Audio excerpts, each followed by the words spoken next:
మిత్రులారా, వార్తలు వాస్తవాలు close encounter with ASR program కేవలం తెలంగాణ గడ్డ కోసం, తెలంగాణ అస్తిత్వం కోసం, తెలంగాణ ఆత్మగౌరవం కోసం, తెలంగాణ అభివృద్ధి గురించి మాత్రమే మాట్లాడుతుంది. అందుకోసమే పనిచేస్తుంది.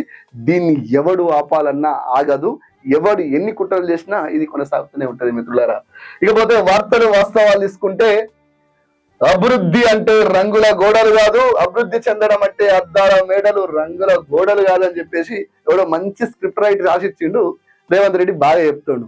వాస్తవంగా ఈ స్క్రిప్ట్ రైట్ల కాపీ ఈయన పంపన్న మొన్న మదన్ పంపించినట్టు. మదన్ అంటే తెలుసు కదా, ఎల్లారెడ్డి పారాషూట్ ఎమ్మెల్యే మదన్ రావు మొన్న పీకుడు మాటలు గీ స్క్రిప్ట్ తోటే బాగా ఎగిరిండు. మదన్ రావు, నువ్వు ఇంత పోయినావో నాకు తెలియదు కానీ, నువ్వేం చదువుకున్నావో నాకు తెలియదు కానీ, తెలంగాణలో ఏం జరుగుతుందో కనీసం అవగాహన లేదా నీకు? కనీసం అవగాహన లేదు. అమెరికాలో కుక్కను రమ్మంటే రాదు, కమ్మంటేనే వస్తుంది. అంత మాత్రాన ఇంగ్లీష్ అక్షరాలు వస్తే మేధావి అంటే నీకన్నా మూర్ఖుడు ఉండడు. నువ్వు ఐటీ బ్యాక్గ్రౌండ్ అని పీకుడు మాటలు మాట్లాడినావు కదా. గీ రంగుల గోడల మధ్య, గీ అద్దాల మేడల్లోనే హైదరాబాద్ భవిష్యత్తు మారుతుంది, యువత భవిష్యత్తు మారుతుంది. ఒకప్పుడు ఐటీ శాఖ మంత్రిగా పొన్నాల లక్ష్మి ఉన్నప్పుడు 3,50,000 ఉద్యోగాలుంటే కేవలం ఏడేళ్లలో 10 లక్షల ఉద్యోగాలు వచ్చినాయి. అది గీ అద్దాల మేడల్లోనే. ఈ అద్దాల మేడల్లోనే యువత భవిష్యత్తు మారుతుంది. లక్షల రూపాయల జీతాలు తీసుకునేటువంటి వాళ్ళ భవిష్యత్తు రూపుదిద్దుకుంటుంది. వాళ్ళని తక్కువ చేసే విధంగా నీకేదో తెలిసినట్టుగా పెద్ద పెద్ద పీకుడు మాటలు మాట్లాడకు. ఇట్లా పీకుడు మాటలు మాట్లాడి ఇగో అప్పులున్నాయని చెప్పి అబద్ధాలు చెప్తే తెలంగాణ సమాజం చూస్తూ కూర్చోదు, చెప్పుతో కొడుతుంది. గుర్తుపెట్టుకో. ఇక ఇంకేమంటాడు, జనం వద్దకే ఆఫీసర్లు ఈ నెల 28 నుంచి వచ్చే 6 వరకు గ్రామ సభలు. ఏందో తెలుసా మిత్రులారా? ఇది వార్త కాదు మిత్రులారా, వాస్తవం ఏందో తెలుసా మిత్రులారా? గీనే ప్రజా దర్బార్ పేరుతోటి, ప్రజా భవన్ పేరుతోటి నేను కలుస్తా అని 4 కోట్ల మందిని పిలిచి కనీసం గంట సేపు ప్రజల సమస్యలు వినలేని ఈ సన్నాసి ఢిల్లీకి వారిపోయాడు. నేను ప్రజల మధ్య ఉంటా, ప్రజల సమస్యలు చూస్తా అని చెప్పేసి ఈ సన్నాసి ప్రజల మధ్య గంట సేపు కూడా లేడు. ఈయన దగ్గర పనిచేసే 4 మంత్రులను తీసుకొచ్చి నిలబెట్టి ఫోటోలకు పోజులు ఇస్తుర్రు, పత్రాలు తీసుకొని పక్కన పెడుతుర్రు. ఆ పనులు కాకపోతే తిరిగి 4 సార్లు తిరిగి 5 సార్లు తిరిగి మళ్ళా ఈ ప్రజాభవన్ కాదు, ఇదేది కాదు, మళ్ళీ మాకు తెలంగాణ భవనే దిక్కు అని చెప్పేసి తెలంగాణ భవన్కు వేరు పట్టించుకొని ప్రజాభవన్ అండగా నిలిచిన తెలంగాణ భవన్.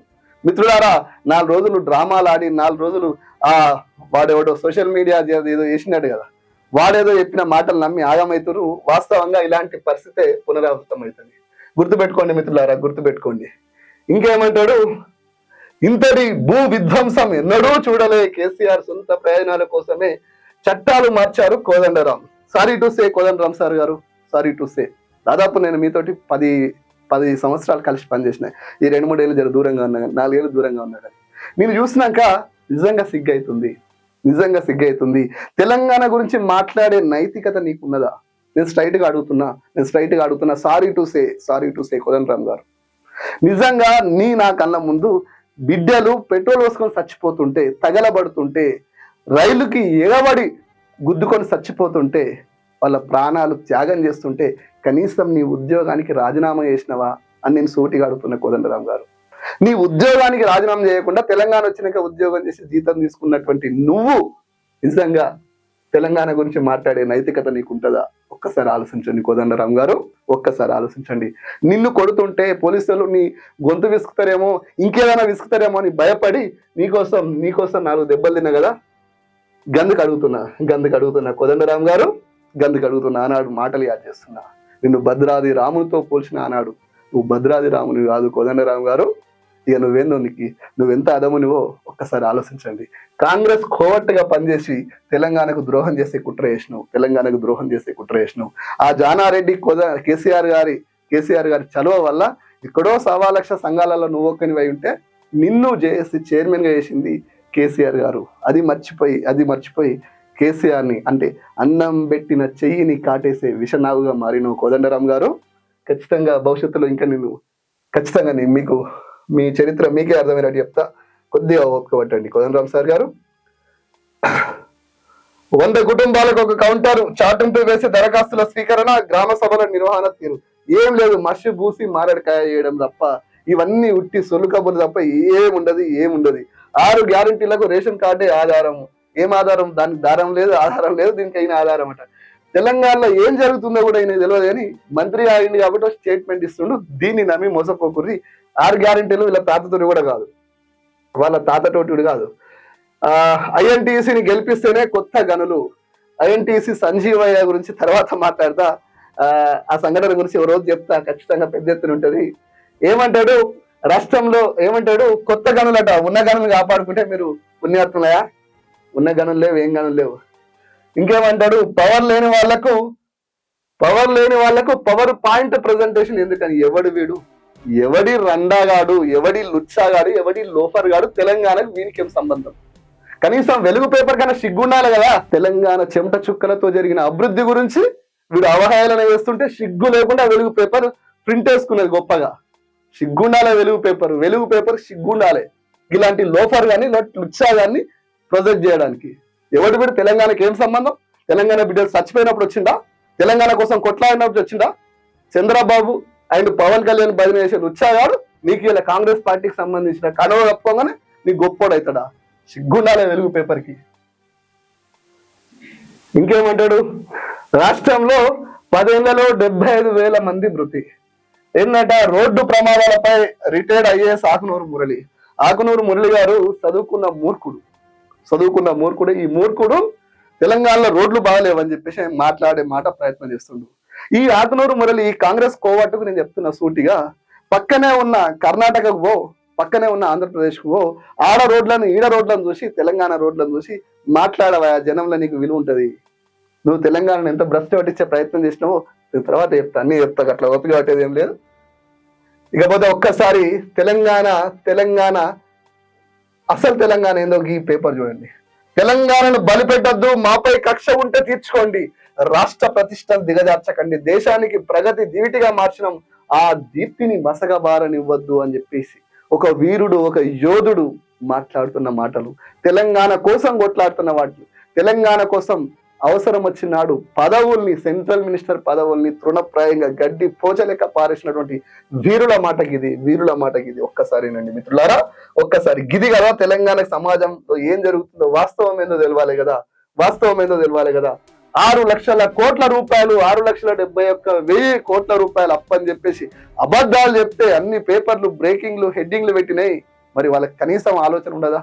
కనీసం ఒక TS24 న్యూస్ అని ఛానల్ అనే ఒక చిన్న ఛానల్ గింత అప్పెక్కడిదని ఆనాడు ప్రశ్నించినమే.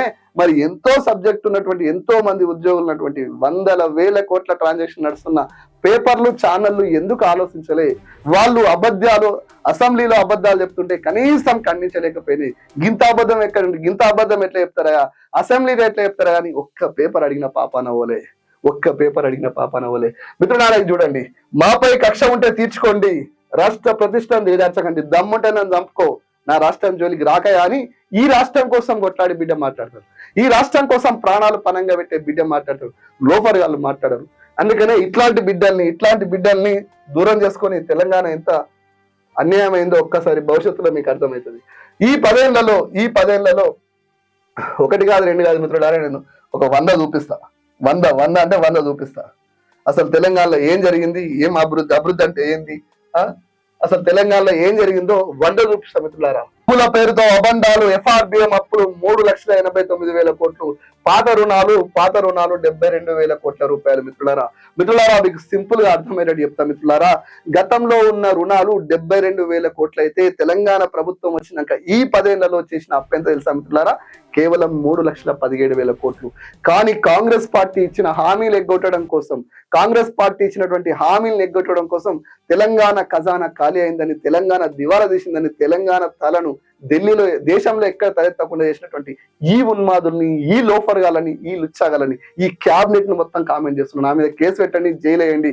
నా తెలంగాణ జాతిని అప్పులు చేసిరని తప్పుల తడకలతోటి నా జాతిని అవమానిస్తుంటే నేనేం చేయాలి మిత్రులారా? నిజంగా నేను అసెంబ్లీలో ఉండుంటే, నేనే ఒక శాసనసభ సభ్యుని అయితే, ఆడవాళ్ళు మాట్లాడిన మాటలు, ఆ శ్వేతపత్రాలతో అబద్ధాలు చెప్పినప్పుడు నేనే గనక అసెంబ్లీలో ఉంటే, అందులో క్యాబినెట్ లో ఒక్కరినైనా చెప్తూ కొట్టుని మిత్రులారా. ఏం చేయాలి? ఈ జాతి కోసం ప్రాణాలు ఇవ్వడానికైనా సిద్ధం. అబద్ధాలు చెప్పి రాష్ట్ర ప్రతిష్టను దిగజారుస్తుంటే చూస్తూ కూర్చోవడానికి ఆకృష్ణ రెడ్డి సిద్ధంగా లేడు మిత్రులారా. ఉంటే ఉంటాం, పోతే పోతాం. కానీ ఇన్ని దుర్మార్గాలకు తెరలేపితే, ఇన్ని ఉన్మాదులకు తెరలేపితే, నా జాతిని అవమానిస్తుంటే, నా తెలంగాణకు పెట్టుబడులు రాకుండా, నా తెలంగాణకు మళ్ళొక రోజు అప్పు పుట్టకుండా, తెలంగాణ దివాలు తీసినట్టుగా దేశంలో ఎక్కడ తలెత్తకుండా చేస్తుంటే ఎందుకు మౌనం వహించాలి? నా తల్లిని అంటే నేను భరిస్తానేమో కానీ నా జాతిని అంటే నేను భరించను బిడ్డ. నేను జాతిని అంటే భరించను. మాపై కక్ష ఉంటే తీర్చుకోమని చెప్పి ఇంత స్టేట్మెంట్ ఓపెన్ గా ఇస్తే, నీకు దమ్ముంటే కేసీఆర్ మీద, కేటీఆర్ మీద నీ సవాల్ చేసుకో. కానీ నా జాతిని తక్కువ చేసి మాట్లాడితే మాత్రం ఊరుకోం బిడ్డ. గుర్తుపెట్టుకోండి. అప్పు కాదు భవిష్యత్తుకు నీది పెట్టుబడి. 3,17,000 కోట్ల రూపాయలు అప్పిచ్చిరు. అప్పు గురించి మాట్లాడేది కదా, మరి 50 లక్షల రూపాయల సంపద గురించి ఎందుకు మాట్లాడతలేవు? మిత్రులారా, రాష్ట్రంలో ఉన్న ఎవరైనా కూడా చూడండి మిత్రులారా, ఎవరైనా ఖజానా ఖాళీ అయిందని చెప్పేసి పెన్షన్ లో, లేకపోతే రైతు బంధు, రైతు బీమాలో ఇంకోటైనా తక్కువ అయితే అస్సలు ఊరుకోవద్దు. 50 లక్షల కోట్ల రూపాయల ఆదాయం తెలంగాణ ప్రభుత్వానికి ఉంది. ఆస్తి మనకుంది. కేవలం అప్పాయింది కేవలం 3,17,000 కోట్లే. పాత కలిపితే అంతా ఇంత కలిపిన 4,50,000 దాటది. ఎక్కడ కూడా కాంప్రమైజ్ కాకండి. 6 హామీలని అమలు చేయడం కోసం 3 షెర్ల నీళ్లు తాగిద్దాం. ప్రాజెక్టులను బదనాం చేయొద్దు. శ్వేతపత్రం రిలీజ్ చేద్దాం. పేదరికాన్ని 16% తగ్గించాం. ఆసరా పింఛన్లకు 61,000, కళ్యాణ లక్ష్మి 11,000, కేసీఆర్ కిట్ కి 1,500, ఎస్సీ సంక్షేమానికి 92,000, ఎస్టీ సంక్షేమానికి 43,000, బీసీ సంక్షేమానికి 44,000, మైనార్టీకి 9,000. ఒక్కసారి ఆలోచించండి మిత్రులారా. సంపద సృష్టించి తెలంగాణ ప్రజలకు వంచినటువంటి ఏకైక ప్రభుత్వం ఒక్క టీఆర్ఎస్ ప్రభుత్వమే మిత్రులారా, ఒక్క టీఆర్ఎస్ ప్రభుత్వమే. గతంలో 60 ఏండ్లు అభివృద్ధి కోసం 4 లక్షల కోట్లు ఖర్చు పెడితే కేవలం 10 ఏళ్లలో 13 లక్షల కోట్లు ఖర్చు పెట్టింది ఒక్క టీఆర్ఎస్ ప్రభుత్వమే. సంపద పెంచడము తెలుసు, పంచడం తెలుసు. అట్లాంటి ప్రభుత్వాన్ని కాదనుకున్న వాళ్ళు ఖచ్చితంగా ఇబ్బంది పడుతున్నారు, బాధపడుతున్నారు. అయినా బాధపడాల్సిన అవసరం లేదు. తెలంగాణ తల్లి అందరినీ కాపాడుకున్నది. సకల గనులున్నది, సకల సంపద ఉన్నది, మనందరినీ కాపాడుకుంటది. మనం ఖచ్చితంగా 6 గ్యారంటీల మీద యుద్ధం చేద్దాం. 6 గ్యారంటీలు ఇయ్యకపోతే నేను గతంలో చెప్పినా, ఇప్పుడు కూడా చెప్తున్నా, 6 గ్యారంటీలు అమలు కాకపోతే చెప్పులతో నిరసన తెలుపుతాం.